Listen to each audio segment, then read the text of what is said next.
بسم الله الرحمن الرحیم. السلام علیکم ګرانو زده کوونکو. هیله ده چې روغ جوړ او خوشحاله اوسئ او د رخصتۍ ورځې مو د خپلې درنیو کورنیو سره په خیر تېرې کړي. ګرانو زده کوونکو، زموږ نننۍ زده کړه د ریاضي مضمون د لومړي ټولګي ده. ګرانو زده کوونکو، څنګه چې موږ مخکې هم ویلي وو چې په مخکینی زده کړه کې د ریاضي مضمون تاسو ته مو د ښوونځي د ښوونکي د ټولګي د ښوونځي د چاپېریالو د بعضې موقعیتونو در پیژندنه وکړه. هیله ده چې تاسو هغې نه څه زده کړي وي، لکه موږ په هغې زده کړه کې موږ څه ویلي وو، لکه موقعیتونه پورته، ښکته، ښي، چپ، منځ، دا موقعیتونه موږ ویلي وو چې تاسو کله په خیر خپلو ښوونځیو ته لاړ شئ چې د دې موقعیتونو په پیژندنه کې څه ستونزه ونه لرئ. ښه ګرانو زده کوونکو، انشاءالله چې تاسو دا ټول پیژندلي چې ښوونځی چې شته وایي د علم، زده کړې او روزنې ځای ته څه وایي؟ ښوونځی. ډېر ښه. ګرانو زده کوونکو، نن خپل لومړی لوست د لومړي فصل د ریاضي د مضمون د خیر سره پیل کوو. ګرانو زده کوونکو، نننۍ زده کړه زموږ چې څه دی، څه باید یاد کړو؟ په حساب کې چې څه موږ حسابوو، هغه اول څه باید وپېژنو؟ عددونه. ډېر ښه. کوم عدد نه باید شروع کړو؟ لومړی عدد څه دی؟ آفرین. تاسو خپله هم پوهیږئ چې لومړی موږ باید چې د یو عدد وپېژنو. ګرانو زده کوونکو، یو عدد په حساب کې عددونه تل موږ د یو عدد نه پیلوو چې یو په حروفو باندې په دې رقم لیکل کیږي، لکه یا، واو، یو، چې تاسو به انشاءالله حروف هم وپېژنئ زر تر زره. او خپله یو عدد په دې شکل دی. ګرانو زده کوونکو، اوس تاسو خپل کتابونه راواخلئ، د کتاب 8 پاڼې ته ولاړ شئ، 8 پاڼه بیده کړئ چې یو ځای سره ووایو. ګرانو زده کوونکو، دا هم ستاسو د کتاب 8 پاڼه لومړی فصل لومړی لوست چې څه دی؟ د یو عدد. یو عدد څه معنی؟ یعنی په دې انځور کې د کتاب د دې پاڼه کې تاسو ګورئ چې په هر یو انځور کې موږ یو شی لرو. کله چې هر یو شی تاق وي، یعنی بل چې ورسره خوا کې نه وي، هغه څه دی؟ یو دی. لکه زما په لاس کې یو قلم دی. ډېر ښه. دا وګورئ، په دې انځور کې موږ یو ماشوم لرو، یو کوچنی ماشوم دی. دلته یوه ګوته، دلته آفرین یو دانه اس. دلته څو دانې قلمونه دي؟ یو دانه قلم. دلته مونږ یو کارغه یا یو مرغۍ لرو. څو دانې کارغان دي؟ یو دانه دی. آفرین. که دلته مونږ ګورو، یو وړوکی خرګوش دی چې دا هم یو دانه دی. دلته یوه وړه پیشو ده. دلته هم تاسو ګورئ چې دې کې یو انځور دی چې دې کې یو بابا یا یو د سړي عکس دی چې دا هم د یو نفر عکس دی. او دې کې موږ یو ګیلاس شیدې لرو چې دا هم د څه دی؟ یو ګیلاس شیدې دي. یعنی دې سره بل ګیلاس نشته، یو دانه دی. موږ ځان ته نشو کولی چې پر دې شیانو باندې یو وپېژنو. هر شی چې تاسو ګورئ، لکه تاسو خپل د مکتب بکس لرئ، هغه څه دی؟ یو دانه دی. د مکتب یو بکس دی. هر شی چې تاسو په کور کې ګورئ، کولی شئ چې هغې نه حساب شروع کړئ، لکه ستاسو قلم، لکه ستاسو کتابچه، لکه د کور نور شیان، لکه ګیلاس، لکه هر څه چې ګورئ، تاسو کولی شئ چې د عددونو شمیرل په هغې کې شروع کړئ. لکه ما سره بعضې شیان دي، تاسو ته به یې در وښیم. ما سره دا وګورئ، څو دانې دي؟ آفرین. دا یو دانه توپ دی. ډېر ښه ګرانو. اوس مونږ بل څه لرو؟ دلته څو ګوتې دي؟ یوه ګوته جیګه ده. آفرین. لکه اسانه طریقه د عددونو شمیرل موږ کولی شو چې د خپل د ګوتو څخه پیل کړو. لکه دې ځینه داسې که موږ څو لاسونه لرو 2 لاسونه دي خو شمیرل موږ کولی شو چې د خپلو ګوتو نه هم شروع کړو ډېر ښه نور څه لرو لکه مثلا ما سره دلته چې دی څو دانې مارکر دی 1 دانه مارکر دی ډېر ښه ګرانو زده کوونکو ما سره 1 دانه مارکر دی دلته ما سره نور هم څه شته دا څو دانې قینچي دي 1 دانه خو ګرانو زده کوونکو تاسو به دا لاس کې نه اخلئ تاسو کوچنیان هستئ داسې نه چې خدای وکړه په دې باندې خوږ شئ راځئ چې یو څه نور شروع کړو وګورو چې د یو عدد خو وپېژنده چې یو عدد په دې شکل دی خو د یو عدد لیکنه په څه رقم ده راځئ چې د یو عدد لیکل یو ځای سره وګورو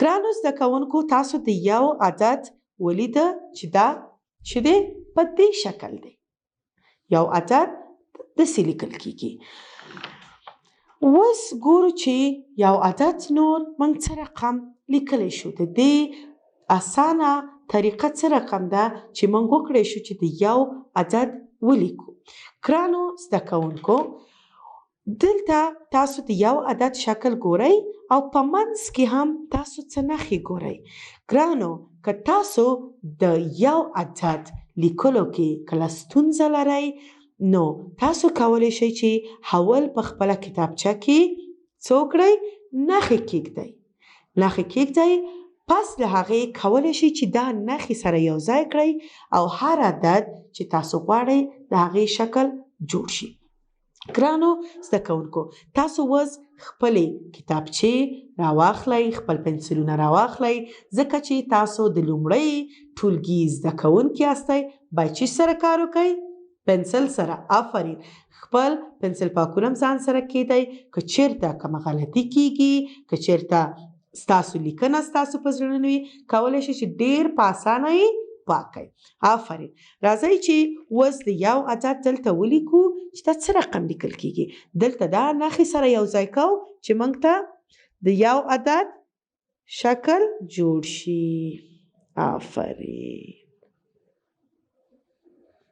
دلته مو نښې سره یو ځای کړئ دلته د یو عدد شکل جوړ شو راځئ چې په دویم پړاو کې سره وګورو چې د یو عدد نور څه رقم لیکل کیږي ګرانو زده کوونکو دلته تاسو د یو عدد لیکنې ډیره اسانه طریقه تاسو ته ښودلې تاسو ډیر په اسانه کولی شئ چې د یو عدد دلته نښې دي دلته هم اشارې لري چې څه رقم شروع کئ کم ځینه شروع کئ څه رقم بیرته راشئ لکه دلته تاسو ګورئ چې یوه غټه نښه ده دلته تاسو دلته چې یو لیکل شوي یعنی تاسو کولی شئ چې دې نه شروع وکئ یعنی همدغې ځینه تاسو کولی شئ چې د پاس طرف ته اشاره ده پاس لاړ شئ بیرته دلته ګورئ چې دا نښه لاندې راغلې یعنی چې دې پاس نه باید چې تاسو لاندې راشئ او هر هغه نښه چې تاسو سره یو ځای کئ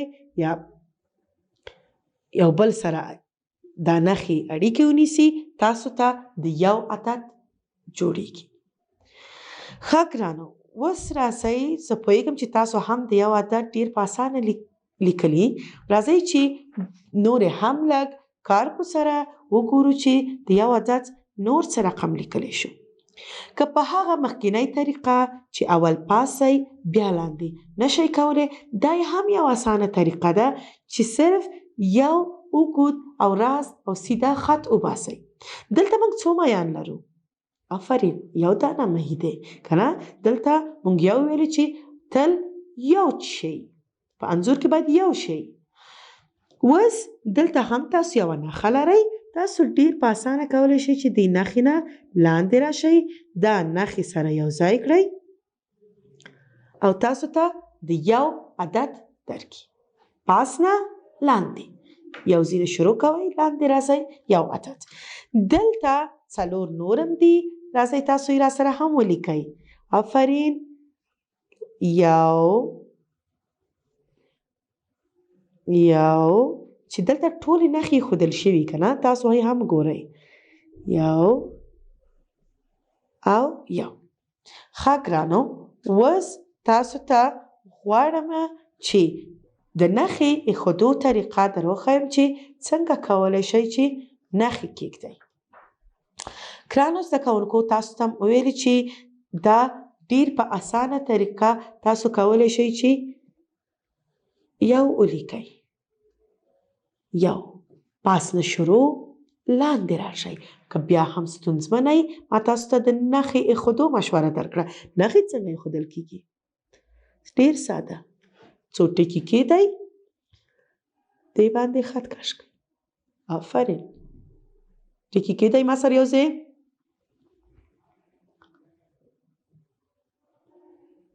آفرین. نښې ډیر ښه. اوس انشاءالله چې تاسو هیڅ مشکل نه لرئ. ښه ګرانو زده کوونکو د یو لیکنه او لوستم زده کړل. اوس چې شی کوو تاسو باید خپلو کتابچو کې یوه صفحه د یو عدد ولیکئ. هر څومره چې تاسو ډیر ولیکئ هغومره زر یادولی شئ او هغومره ختم ډیر ښه کیږي. ځکه تاسو په لومړي ټولګي کې یاستئ او دا ستاسو د سبقونو پیل دی. ځکه تاسو باید لږ ډیر کوشش وکئ او په کورونو کې یاستئ. دا رخصتي تاسو ته ډیره ښه موقع ده چې تاسو نور او نور هم کار وکئ. راځئ چې ستاسو د کتاب 8مې پاڼې ته ولاړ شو. دلته تاسو د یو عدد مشق او تمرین هم لرئ. دلته بیا تاسو انځورونه لرئ. کولی شئ چې دې کې وګورئ چې څه رقم تاسو لیکلی شئ. ګورئ دلته موږ یو قلم لرو. دلته یو لمر دی. دلته یو شکل دی. یو ګیلاس شیدې. یو قلف. یو مرغۍ. دلته څو مڼې دي؟ آفرین. شاباس. اوس تاسو پوهیږئ. څو ګلان؟ آفرین. توپونه؟ یا آفرین. دا شاباس. یو څو میان؟ ډیر ښه. اوس پوه شوم چې تاسو په خپلو سبقونو باندې پوه شوئ او تاسو څه باید وکړئ نور. دلته ستاسو کورنۍ دنده هم لیکل شوې ده. تاسو کولی شئ چې نښې ایښودل شوي دي. له اول نه خپل پنسلونه راواخلئ او په دې نښو باندې یو خط کش کړئ. دلته هم نښې دي. 4 نښې لرو او دلته 4 خانې لرو. یعنی تاسو کولی شئ چې دلته ډیر په اسانه یو عدد ولیکئ. که بیا یې هم نشئ لیکلی څنګه چې ما تاسو ته مخکې هم ویلې چې څه نښې کیږدئ بیا هغې باندې خپل پنسل سره په کلاره یو خط کش کړئ چې تاسو به ډیر په اسانه وکړی شئ چې د یو عدد ولیکئ. ښه ګرانو زده کوونکو دا وه زموږ نننۍ زده کړه. انشاءالله چې تاسو دې نه څه اخیستي، څه م زده کړي. خپلې کورنۍ دندې مه هېروئ. انشاءالله تاسو سره د یو نوي عدد نوي زده کړې سره بیا ستاسو په چوپړ کې حاضرېږم. انشاءالله چې خپل درسونه او دې رخصتیانو نه ډېره ښه استفاده وکړئ. ښه ورځ ولرئ. په مخه مو ښه شه. خوشحاله اوسئ.